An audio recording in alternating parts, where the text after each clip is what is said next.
चला लवकर। अरे नागपूरला अधिवेशनात 3 लाख लोकांचा कर्मचाऱ्यांचा मोर्चा झाला भर उन्हामध्ये जुन्या पेन्शन साठी। मग आपण आपल्या हक्कासाठी बसायला काय अडचण आहे? बसा लवकर खाली बसा।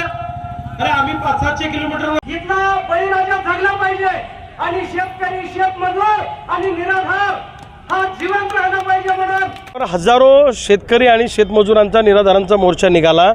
या मोर्चाची मागणी अशी आहे की सोयाबीनचे भाव पडलेले आहेत, कापसाचे भाव पडलेले आहेत, आयात निर्यातीच्या धोरणात सरकार उलटे बदल करत आहे आणि गावगाड्यातला माणूस आज आत्महत्येच्या उंबरठ्यावर उभा आहे।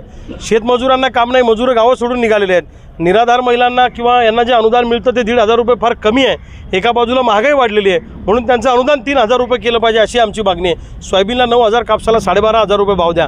फायनल पीक विमा 100% द्या। दुष्काळी अनुदान ताबडतोब आमच्या खात्यामध्ये जमा करा। वन्य प्राण्यांच्या त्रासापासून वाचण्यासाठी शेतीला मजबूत कंपाऊंड करून द्या। या सगळ्या मागण्या घेऊन हा मोर्चा निघाला। 18 तारखेपर्यंत सरकारने निर्णय घ्यावा, अन्यथा 19 जानेवारीला आम्ही लातूरमध्ये सुद्धा रेल्वे रोको करणार आहोत आणि बुलढाण्यातही रेल्वे रोको करणार आहोत।